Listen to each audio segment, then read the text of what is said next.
Laden and Al-Qaeda do much later on, taking this concept of jihad to legitimate what they choose to do. Muhammad had spoken about jihad while the Muslims still lived in Mecca. But the new revelations now stressed a different side of jihad. They came at a time when Muslims in Medina were fighting for survival, for most had not been permitted by the Quraysh to leave Mecca with any valuables. When Muhammad and his followers arrived in Medina, of course they were then, in a sense, exiles from their hometown. They were, to put it bluntly, unemployed. They didn't have any obvious source of support. They weren't date farmers, and all the available land in this agricultural settlement was already spoken for. So they began to make raids. God had given Muslims the order to struggle. Now God's revelations allowed that struggle to include the right to survive. And so you also see the way in which jihad then comes to be defined as the right and indeed at times the obligation of Muslims, both as individuals and of the Muslim community itself, to defend itself, to engage in defensive warfare. Armed with the Quran's approval of defending their community, Muhammad chose a traditional Arab solution: defend yourself by attacking. Muhammad would lead an army to raid the most important Quraysh caravan of the year.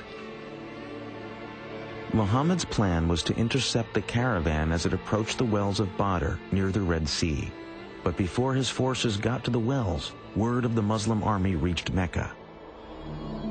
Quraysh leaders were outraged that Muhammad would attempt to capture their caravan. 1,000 men marched out of Mecca to meet the Muslim army. Muhammad now knew the Quraysh would force him to fight. The night before the battle, the Prophet had no idea if his men were willing to die in what had now become war. But after listening to stirring speeches, his followers vowed to offer their lives for Islam.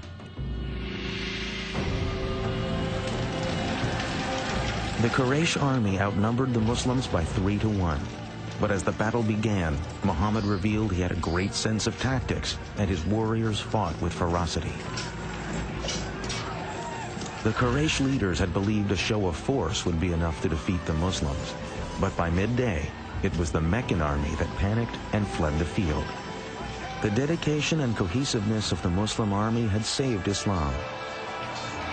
Now Islam would reveal itself to be not only worthy of victory, but capable of compassion as well.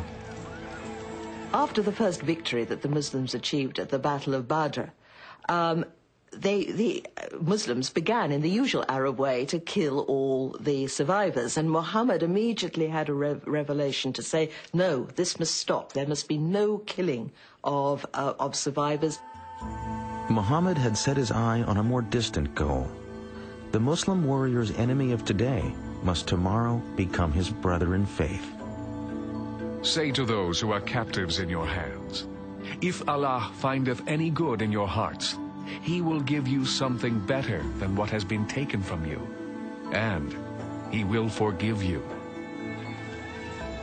The victory at Badr had great consequences. After the battle, converts from all over Arabia began to flock to Medina. Like the Muslims, these converts saw the victory as a sign of God's salvation and protection, similar to God's parting of the Red Sea for the Israelites. The Battle of Badr has enormous significance to the Muslim community, and I think that was the first political act that was successful, which cemented the vision or the dream that Islam could establish a community. Islam could become a civilization. For 3 more years, the Quraysh army would try and destroy the Muslim community. They would win some battles, but always Muhammad and his followers struggled and survived as their numbers continued to grow. As the Meccan army struggled home after a final unsuccessful battle, their leader was at last forced to admit, every man of sense now knows Muhammad has not lied. Medina and the Muslim community were finally safe from attack. The Prophet was now poised for the final step in the pursuit of his destiny. That step would be his return to the holy city of Mecca.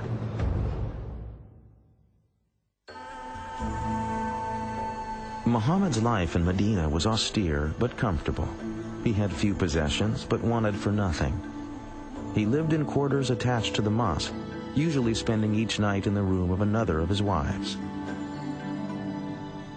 Muhammad's wives were a diverse group. One was a Jew, another a Bedouin. One was even his cousin. Most were chosen for various political reasons, but a few, such as his third wife Aisha, were clearly matters of the heart. Muhammad now told his followers that revelations from God said each man was permitted to take no more than 4 wives, and the husband was required to treat them all as equals. Marry women of your choice, 2, 3, or 4. But if you fear that you will not be able to maintain justice between your wives, then marry only 1. The modern world has frequently come to view Islam as male-oriented at best and misogynistic at worst. But in truth, Muhammad's teachings brought women new rights that would not be achieved in the Christian world for centuries. The first was the right to life. The Quran forbade the practice of female infanticide, which had been common in early Arabia. Women were also given the right to an education, to be duly educated as men were, to inherit, which meant that they could buy and sell property, which again would mean that they would have to undertake business transactions. The custom of Muslim women wearing veils is mistakenly pointed to as another indication of Islam's prejudice against women. The emancipation of women was a project that was very dear to the Prophet's heart. There is nothing in the Quran about all women having to be veiled or secluded in a separate part of the house. This is a practice that the Muslims picked up 3 or 4 generations after the death of the Prophet. I feel that being a contemporary educated woman is far more in line with what the Prophet would have aspired for a woman than what we've seen maybe throughout recent Islamic history. Muhammad had achieved enormous success. His followers had grown in less than 20 years from a handful to thousands of converts. But he could not complete his mission so long as the holy site of the Kaaba remained home to idols. In January of the year 630, Muhammad set out for Mecca at the head of an army of 10,000. As the Muslims approached the holy city, Meccan people made no attempt to resist. It was clear that the old gods of the Quraysh were powerless in the face of Islam. The Prophet had no desire for blood. He issued an amnesty as a symbol of his wish to unite all people as the children of one God. The only victims he sought remained sitting in the Kaaba.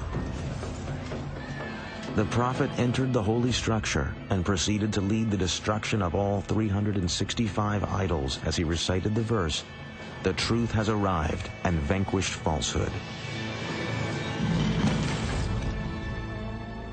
Muhammad had validated his vision and proclaimed to the world the force and vitality of Islam. By the time of his death, June 632, the Prophet had brought peace to Arabia. He had transformed a religion of many gods into a powerful monotheism based on a moral and ethical guide for daily living. But Muhammad's death was actually the birth of the great age of Islam. Within 100 years, the words of the Prophet spread from Arabia to the world. As Arab culture mixed with Greek and Byzantine learning, an era of Islamic enlightenment brought enormous advances in mathematics, astronomy, medicine, literature, and architecture. Who would have thought today, let alone then, that a man who is described as born an orphan into a divided Arabian society, illiterate, a caravan manager, would create a religious tradition that within 100 years of his death, its physical presence would spill out of Arabia, go all the way to North Africa and all the way over to India. And he always warned his followers not to make him into a Jesus, not ever to say that he was divine. He was just an ordinary man, he said. The fact that he led what we might call a normal life, I think, makes him very appealing to many Muslims, to most Muslims perhaps. That he married, that he had children, These are all things, I think, that make him very approachable as a modern